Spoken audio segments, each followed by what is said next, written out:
This is CNN Breaking News. Good morning and welcome to our viewers in the United States and around the world. I'm Wolf Blitzer reporting today from London. We're following breaking news out of Russia right now. Very dramatic developments raising serious questions about President Vladimir Putin's grip on power. Putin is accusing the Wagner mercenary group of what he's calling an armed rebellion. The head of the Wagner group, Yevgeny Prigozhin, says his forces have taken control of military facilities in the region of Rostov-on-Don. The Russian governor in the Kursk region is calling on Prigozhin to abandon his plans, but Prigozhin threatens to move on to Moscow. Yes, Moscow, if Russia's top general and defense minister don't meet with him. Listen. Again, we came here. We want to receive the Chief of General Staff and Shoigu. Until they aren't here. Until they aren't here, we will be located here, blockading the city of Rostov, and we'll go to Moscow. Very dramatic indeed. The Russian President Putin calls the actions by Prigozhin a betrayal and a stab in the back, his words, to the Russian people. And he says those who follow him will pay the price.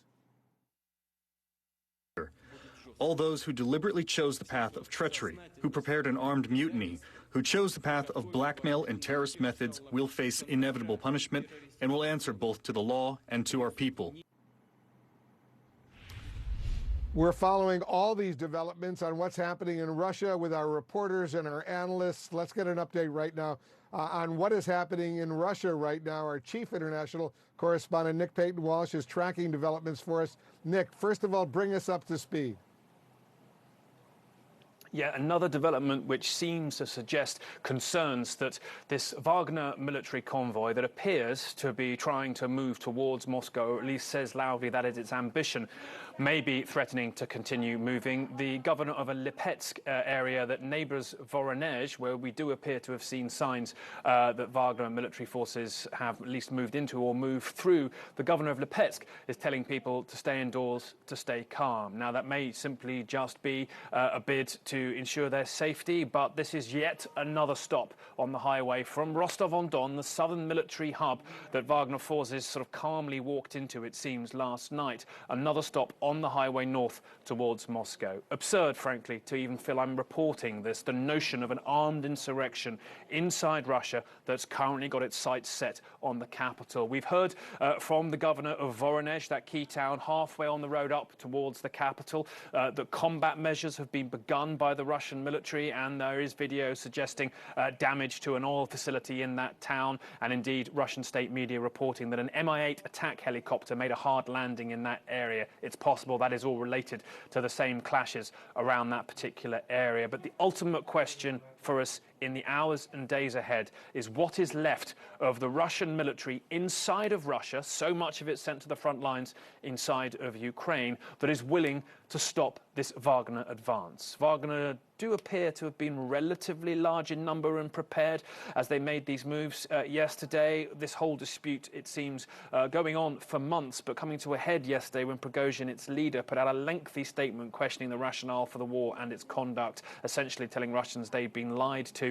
That was, it seems, he says, met by an airstrike on a camp of Wagner's inside of Ukraine. That seems to have led his forces to be marching towards Rostov. They've been pictured relaxed in that essentially equivalent of Tampa, Florida, where CENTCOM is based for the Pentagon, a key Russian military hub with Wagner fighters relaxedly sitting around there, according to videos that we've seen. That may change as the Russian military begins to pull its response together, but ultimately this is now about Vladimir Putin's grip on the country. He's never faced anything like this. This has frankly seemed inconceivable over the past 2 decades, and now one of his former loyalists, bagmen, is marching towards his capital. Wolf?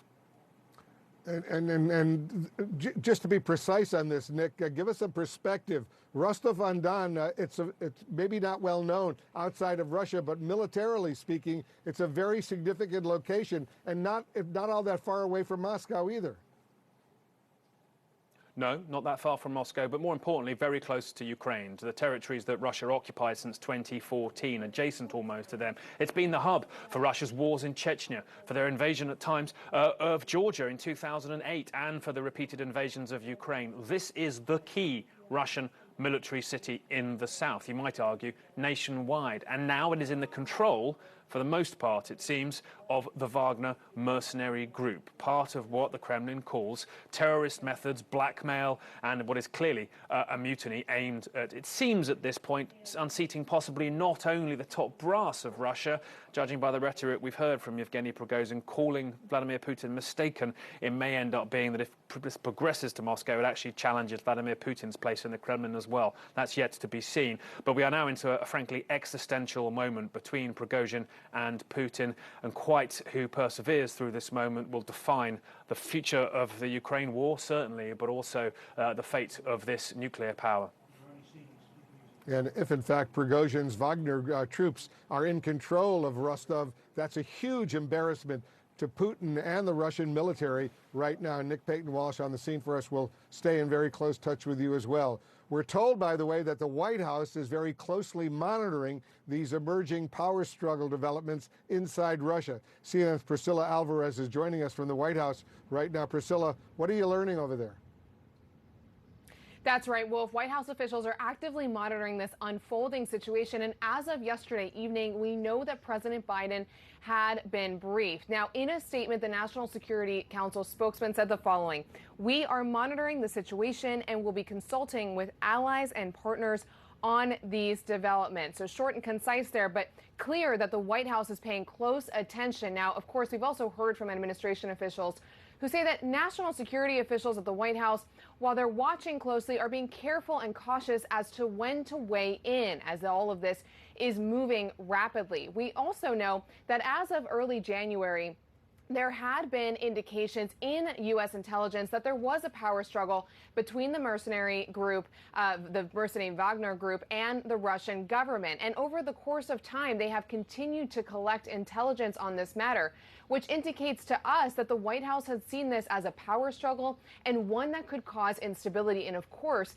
have ramifications on the war in Ukraine. Now, a key part of that statement I mentioned earlier is the talks with allies and partners. Of course, over the course of the war in Ukraine, there have been regular conversations with allies and partners abroad and the White House and President Biden. And so we'll look out to see today what conversations are continuing to happen as we get that trickle of statements from NATO, from Poland, and from other countries that they too are monitoring this and being briefed on this. So waiting to hear more, Wolf, on when President Biden will issue a statement, if he does, but also who he is talking to in the hours to come.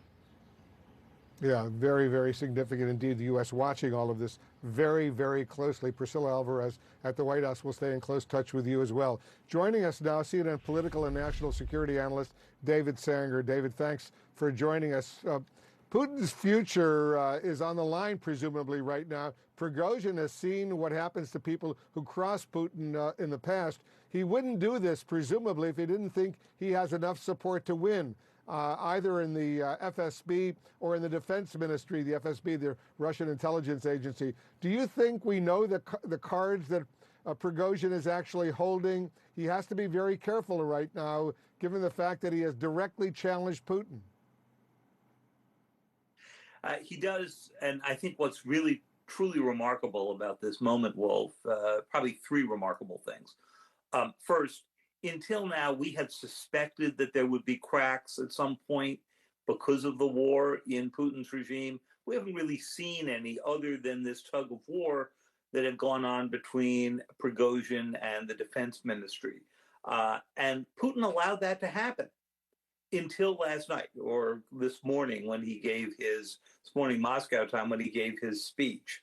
And there, while he never mentioned Prigozhin's name directly, he clearly referred to him as a traitor and made it clear he was going to crush this movement. So somehow a man who has grown up with Putin, in St. Petersburg, was known as Putin's chef, was considered a loyalist, Putin has now turned on, thinking that he can no longer afford this. I think the second important thing out of this is that no matter how this turns out, the Russian people have heard Prigozhin make the case that the war was started on sort of fraudulent circumstances.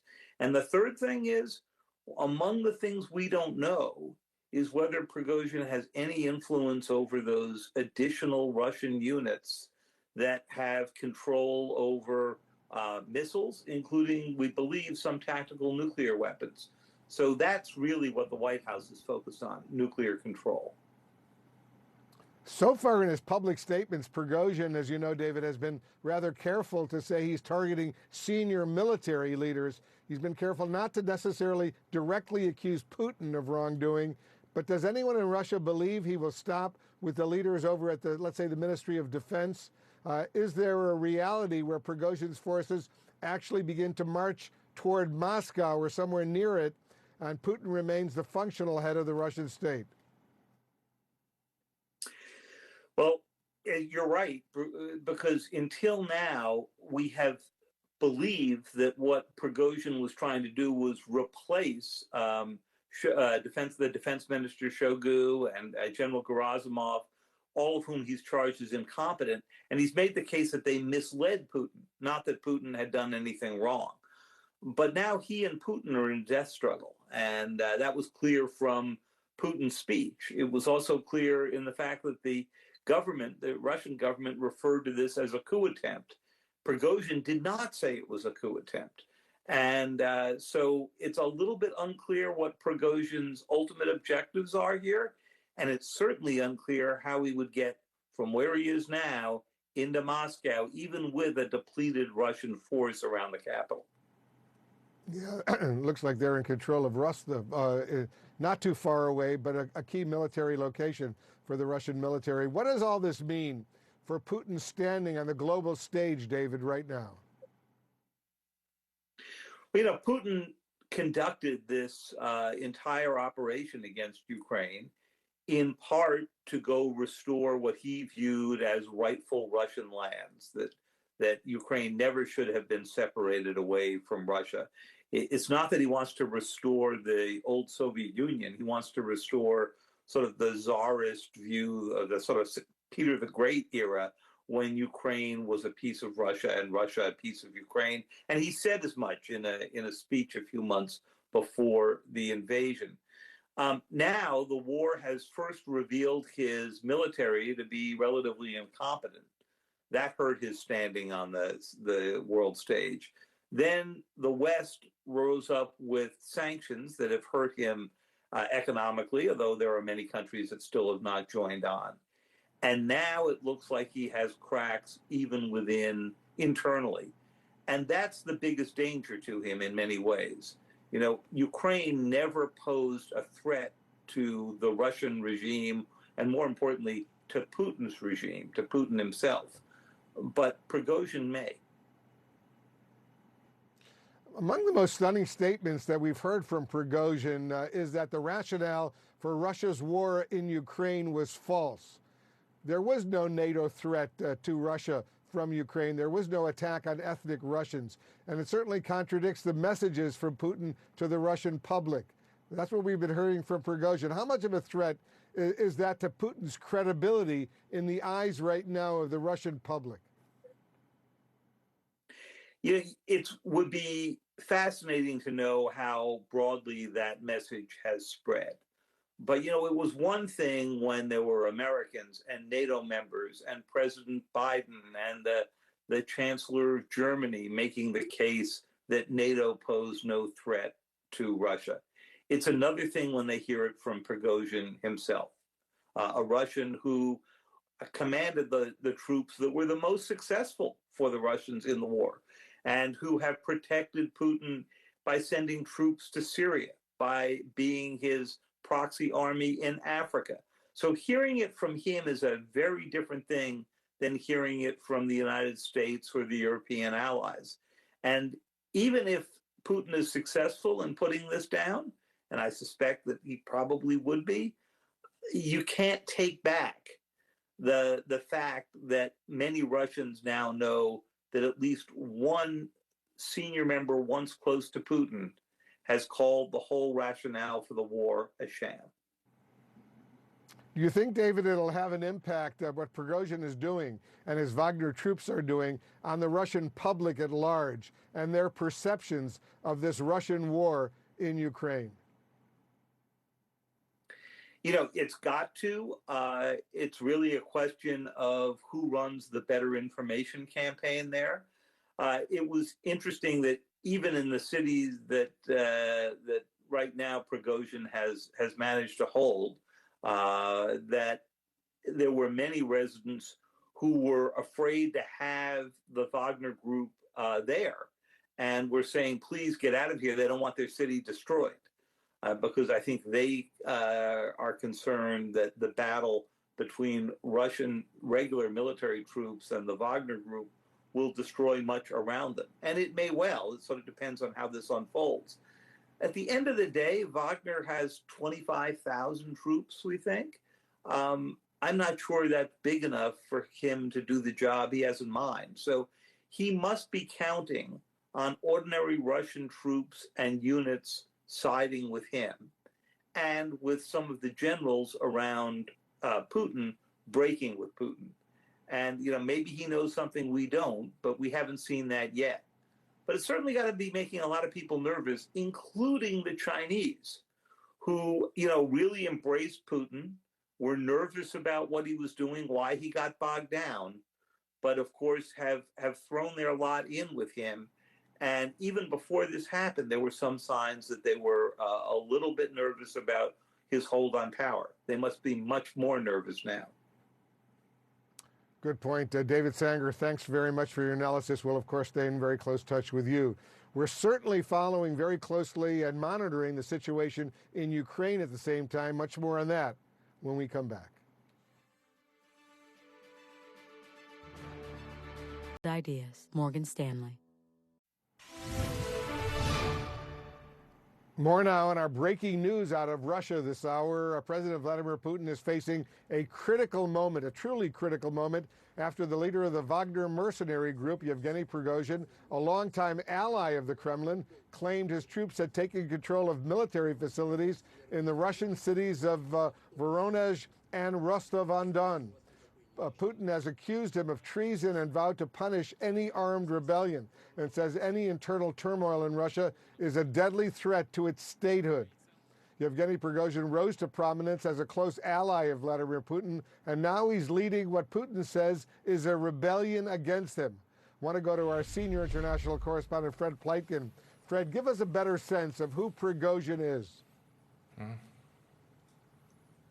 Well, he's a very important man, or has been at least, a very important man for Vladimir Putin, and certainly someone who has risen among the ranks thanks to Vladimir Putin, who's been given a lot of power by Vladimir Putin, but who has also done a lot for Vladimir Putin along the way. And one of the things that we always have to mention, Wolf, is that Yevgeny Prigozhin came from very humble beginnings. He was in jail for a considerable period of time in the 80s and then started off in the 90s selling hot dogs at a hot dog stand, and then at some point became known as Putin's chef, Putin's caterer. He was seen giving food to Vladimir Putin at various events, and then managed to build an empire, also largely thanks to Vladimir Putin, on top of that. And that's when, of course, he got involved in things like the Internet Research Agency with some of that propaganda work he was doing. The U.S. saying that he played a big part meddling in the 2016 election, of course, was sanctioned and indicted for that as well.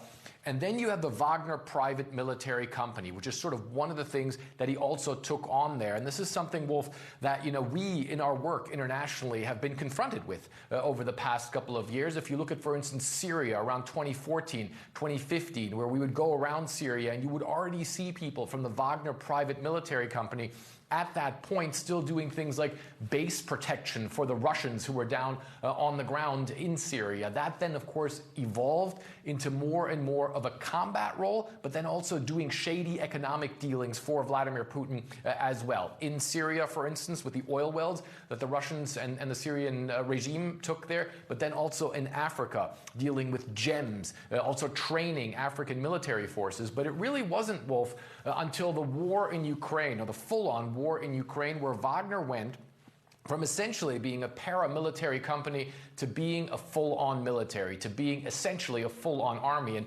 Yevgeny Prigozhin himself says he believes that right now this is the strongest army that Russia has, and even sort of boasting that it's allegedly one of the strongest in the world. And again, it was something that we've seen on the ground. All of us who, for instance, were in the Battle of Bakhmut in eastern Ukraine, many people came under heavy shelling by those Wagner operatives who all of a sudden had tanks, who had large artillery stocks, were shooting a lot of artillery shells as well. And of course, Wolf, also using prisoners who they recruited out of Russian jails to then essentially be used as cannon fodder on the front lines. So someone with a lot of brutal tactics, but also someone who now has a large army at his disposal, which apparently now has turned on Vladimir Putin, Wolf.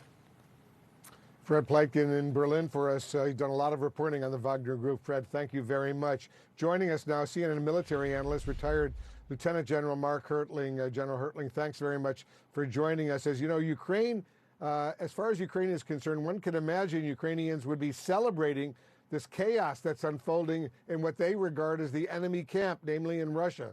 Rostov, the city that the Wagner Group apparently now controls, it's a military important major transportation hub for the Russian military. What does it mean for Russian forces in Ukraine if that city remains in the hands of the Wagner Group and Prigozhin's forces? Could Ukraine use that situation to its advantage? Well, certainly, Wolf. They would use that because Rostov-on-Don is the location of the headquarters of the Southern Military District in Russia.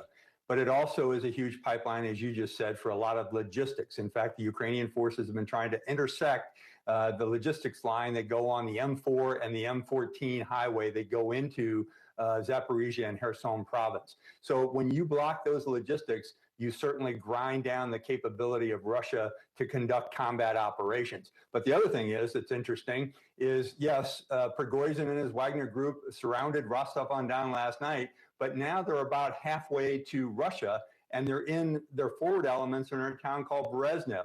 So that is going to cause Mr. Putin to say, I've got to continue to protect and bring my palace guards forward, surround the city of Russia, and make sure that this coup attempt, whatever you want to call it, if that's the proper term, doesn't take place, and that I protect the Kremlin, Red Square. And you've seen as early as last night, and I know you know this, there were many military vehicles in Red Square, security forces all around the city of Moscow. So they're very concerned about extensive operations by Wagner getting more toward the capital city of Moscow and causing more disruption for Mr. Putin. We know, General, that so many Russian troops have been deployed to Ukraine, and they're obviously fighting there. They're fighting the Ukrainian forces, who are now launching a counteroffensive. Does the Russian military have enough troops remaining in Russia right now to fight the Wagner forces?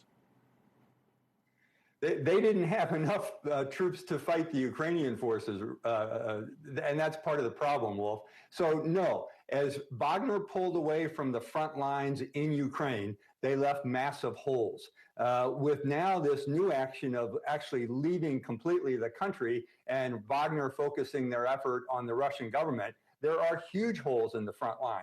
But I'd put a caveat to that a little bit, Wolf, because the defensive positions that Russia has been putting in place for the last 6 months are still there. So there are mines and trenches and wire, and Russian forces who probably don't yet know exactly what's going on, they're confused, are still in their defensive positions. So whereas there might be celebration by some, Ukraine, I'm sure the Ukrainian commanders are taking this very slowly, trying to find where the new holes are in the front lines that have been caused by Wagner's redeployment back to Russia, if you will. So the Ukrainian forces, if they're smart, are looking for new places to attack, but they've still got to deal with all of those mines that are in the ground and all the trenches that have been dug over the last 6 months with Russian forces behind them. Yeah, we're told that U.S. allies, NATO allies across Europe right now, they are monitoring this situation in Russia very, very closely. The stakes are significant. What is the top priority for the U.S. and its NATO allies right now, General? Well, what I'd say, you're right. General Chris Cavoli at EUCOM headquarters, the four-star that's in charge of U.S. forces and NATO forces, is watching the intelligence very quickly. Where are the lines of Russian forces moving? What is happening in terms of their military capability? What logistics bases are now opening up? And how can they contribute to the information that Ukraine probably already has to say what is truly happening and how can you use that in your favor? But they are also looking for the potential for more, I'd say just more chaos from the Russian government. And Wolf, what I think some of the, David Sanger sort of alluded to this during the last hour, the Russian government is not a true government right now. They are a criminal organization. So you're having a fight between mafia bosses, between Shoigu and Prigozhin and Gerasimov and some of the generals, and of course Putin. And we can't think of this as really good decision-making inside of a government that's trying to do the best they can to win a war. What we see instead is a bunch of capos attacking each other in a mafia, trying to gain power and more money. It's been corrupt like this in Russia for at least the last 2 decades at an extreme scale, and it's going to continue, and now it's coming home to roost. The Kremlin, as you know, has spoken with the leaders in some neighboring countries, including Belarus, Uzbekistan, Kazakhstan. Is there a concern, General, that the unrest in Russia might spill over into other Putin-aligned countries? Wolf, I'm going to predict that exactly will happen.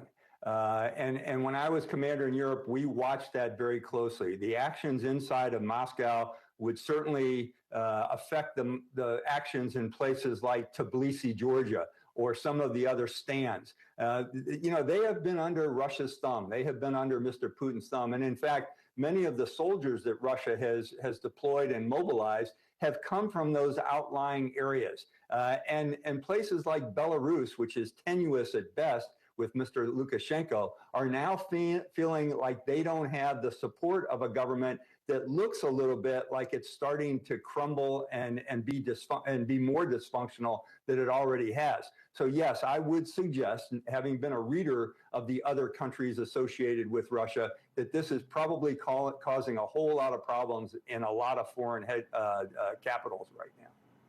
Yeah, I think you're totally right. Retired Lieutenant General Mark Hertling, as usual, thank you very, very much for your analysis. We're closely monitoring this unprecedented, dramatic, historic situation unfolding in Russia right now. We'll explain the situation and how it impacts the overall war in Ukraine. We're getting more information. That's coming up.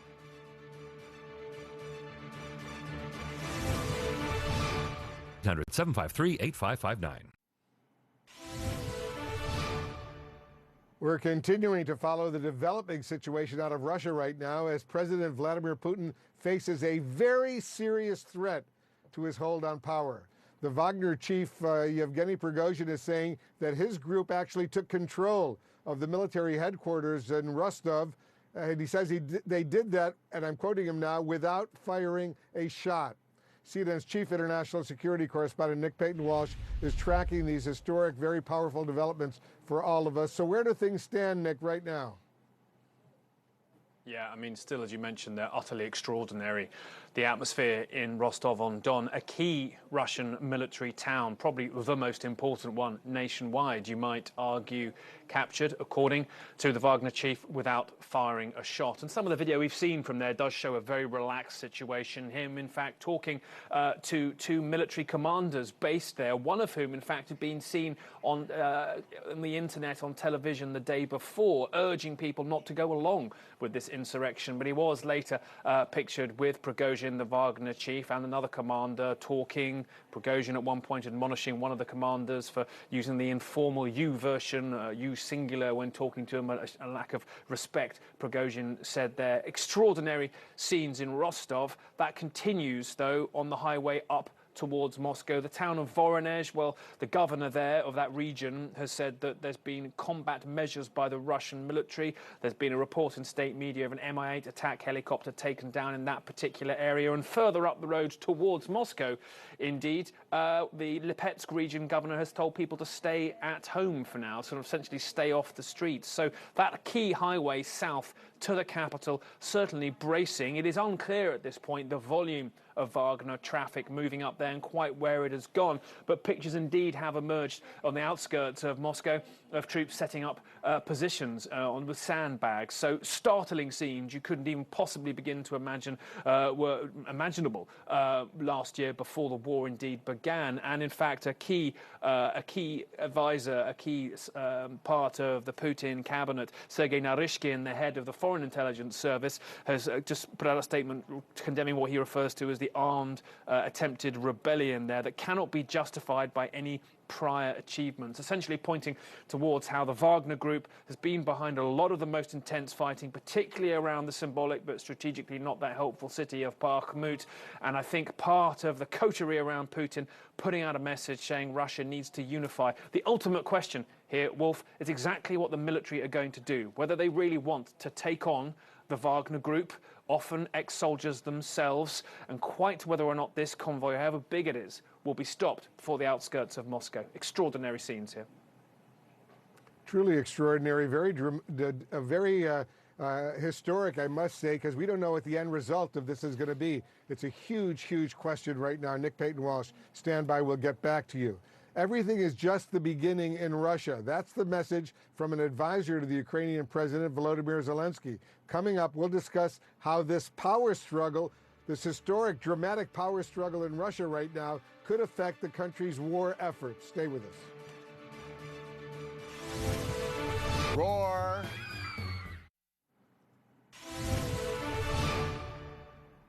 The Russian President Vladimir Putin is vowing, I should say, to take action after Yevgeny Prigozhin, the leader of the Russian mercenary group, the Wagner Group, claims to have seized two key Russian military facilities in southern Russia, not far from Ukraine. Prigozhin denies his acts are a coup, saying instead the takeovers are what he calls a march of justice that will not interfere with Russia's armed forces in any way. That's what he says. Here with us right now, CNN's international diplomatic editor, Nick Robertson, and CNN national security reporter, Natasha Bertrand. Nick, first to you. How does this impact the way Russians actually view this war in Ukraine?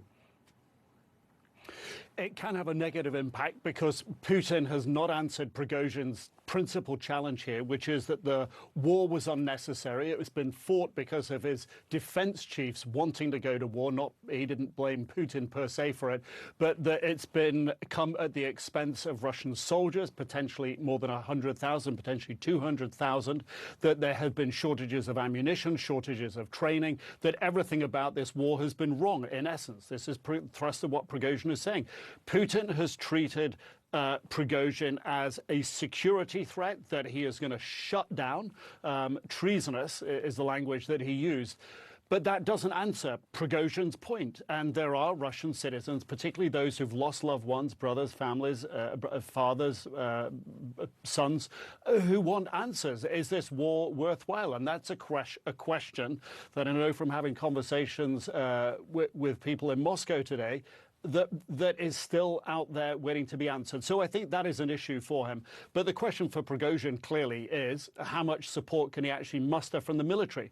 Because Putin has called around all his loyalists looking for support. He has called Ramzan Kadyrov, the Chechen leader, one of his most important allies outside of his military chiefs. He's called his appointees, his governors that is appointed in Ukraine. He's called even neighboring countries. He's even called President Erdogan in Turkey. So the core question hasn't been answered. But Putin is circling his wagons, making sure his security approach is going to work. And the question is now, can Prigozhin break out of Rostov, or will this actually become his Alamo? And Natasha, as Nick just reported, the Kremlin says Erdogan of Turkey expressed full support in that phone conversation with Putin. How do you expect Ukraine's Western allies to approach all of this, the NATO allies specifically? Yeah, well, so the NATO allies in the West, they have been watching this deteriorating relationship between Prigozhin and the Russian Ministry of Defense very, very closely over the last several months because it has the potential, and as we've seen, the reality has occurred to create a lot of instability inside Russia, and that is problematic for a number of reasons, not least because obviously Russia is a nuclear state. And so they have been watching this closely to see whether Prigozhin was actually going to do anything about all of his threats and all of his complaints about the Russian military not providing his men with enough ammunition, with enough equipment. Complaints that he has had for several months, saying that essentially the Russian Ministry of Defense had left the Russian troops and Wagner troops to die in Ukraine without actually providing them with the equipment and the support that they actually needed. And so the question now is, did the West and did the U.S. and did NATO kind of underestimate Prigozhin's capabilities here? I don't think anyone could have predicted that he would do something like this. And they're watching now to see whether this becomes a further destabilizing situation, because obviously that could have major ramifications across not just Russia, but across the entire region. On the other hand, they are watching very closely to see how this impacts the war in Ukraine, because Wagner played such an important role there. The Wagner troops were really instrumental in the Battle of Bakhmut, of course, that really symbolically important city in Ukraine. And without the full force of Wagner operating in Ukraine, with them distracted now in Russia, how is that actually going to impact Ukraine? Is it going to allow them to make some kind of breakthrough while Russia and while Wagner are so distracted by all of this? So this is something that U.S. officials have been watching with a lot of fascination over the last several months. It remains unclear at this point, however, what happens next. And that is, of course, what they're calling around to allies and partners to try to figure out here. Wolf. Yeah, clearly the stakes for the NATO allies and the U.S., of course, are enormous right now, what's happening in Russia. Natasha Bertrand, thank you very much. Dick Robertson, thanks to you as well. Don't go too far away, either one of you. We're going to have much more on all this breaking news in just a minute. We're live in eastern Ukraine after a short break. CNN.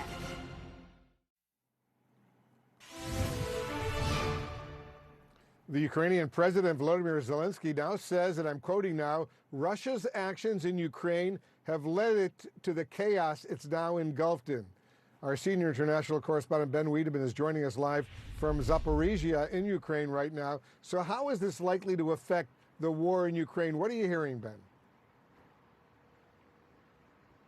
Well, certainly what we're hearing is that the Ukrainians are very optimistic that this will probably make their job during this current counteroffensive much easier, given the fact that the Russian military seems to be turning upon itself. In particular, the fact that Prigozhin and his mercenaries now seem to be in control of the southern military district headquarters in Rostov-on-Don, and that is basically the strategic command center for all Russian forces in southern Ukraine. It's hard to imagine that they'll be able to function in this atmosphere of utter chaos on the Russian side.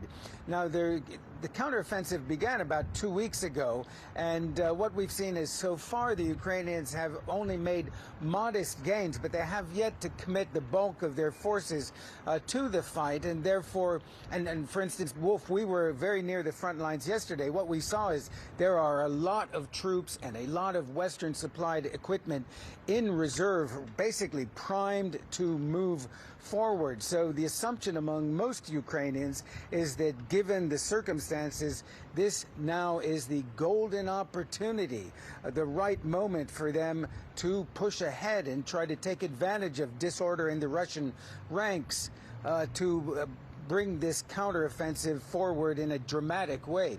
Wolf? And in the meantime, this Ukrainian counteroffensive, it has started. Is that right? But it's not making all that much progress, at least not yet? Yeah, so far they've only taken about 44 square miles or 8 very small villages. The Ukrainians are suggesting that that was just sort of preparatory moves, shaping operations as they're called, for the big offensive. They haven't really committed most of their forces yet. What we've seen is relatively small engagements, so the big one is yet to come. Wolf. All right, Ben Wiedemann in Zaporizhia. Stay safe over there, as I always tell you. Appreciate it very much. We, of course, will continue to follow all of these historic, very dramatic developments unfolding out of Russia throughout the morning. I'll be back here in 1 hour with more of our special coverage. In the meantime, Smerconish is up next, right after a short break.